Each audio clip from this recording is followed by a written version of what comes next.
అందరికీ నమస్కారం. ఈరోజు మనం రామనామం యొక్క గొప్పతనం గురించి తెలుసుకుందాము. అందరికీ తెలిసిన విషయమే, కానీ ఇది ఒక కథ ద్వారా తెలుసుకుందాము. అందరికీ తులసీదాస్ గారు తెలుసు. ఆయన తెలియని వారు ఎవరు ఉంటారండి? హనుమాన్ చాలీసా రచించింది కూడా ఆయనే కదా. గొప్ప రామభక్తుడు. ఒకసారి ఆయన మఠంలో భోజనాలు జరుగుతున్నాయి. కొంతమంది వచ్చి చాలా గొడవ చేస్తున్నారు. తులసీదాస్ గారు వచ్చి ఏం జరిగింది అని అడిగారు. ఇందులో ఒక పాపాత్ముడు ఉన్నాడండి, ఆయన మధ్యలో మేము భోజనం చేయము, అతన్ని బయటికి పంపిస్తేనే మేము భోజనం చేస్తాము అని అన్నారు. తులసీదాస్ గారు ఒక నిమిషం ఆలోచించి ఏది అతన్ని పిలుచుకురండి అన్నారు. ఆయన వచ్చాడు. నాయన 3 సార్లు రామ రామ రామ అని అన్నారు. ఆ బాబు, అతను ఎవరైతే పాపాత్ముడు అంటున్నారో అతను రామ రామ రామ అని 3 సార్లు అన్నాడు. రామనామం జపించాడు. ఈయన పాపాలన్నీ పోయినాయి, మీరు సంతోషంగా అందరూ వెళ్ళి భోజనం చేయండి అని చెప్పారు. మిగతా వాళ్ళందరూ ఒప్పుకోలేదు. అట్లా ఎట్లా అవుతుంది? మేము నమ్మము.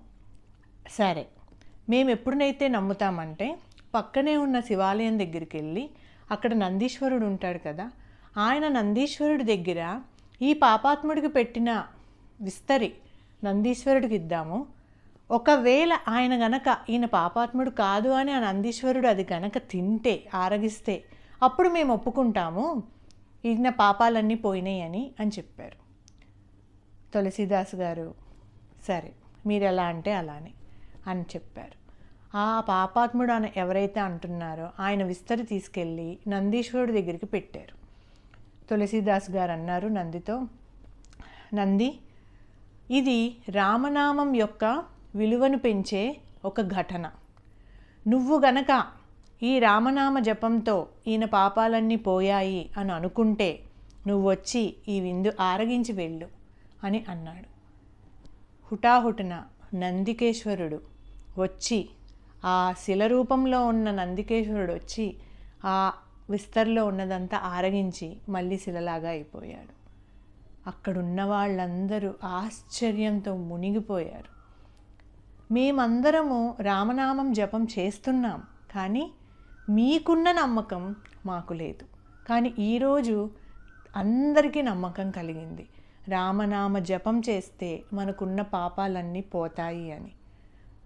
అది రామనామ విలువ, గొప్పతనం.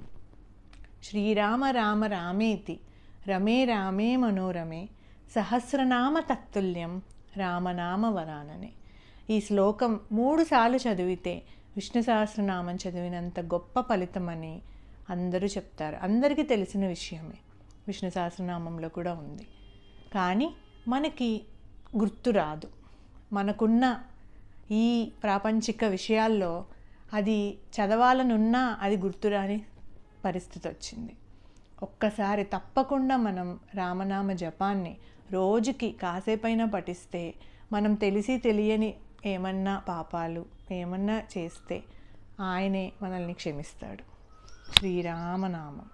జై శ్రీరామ్.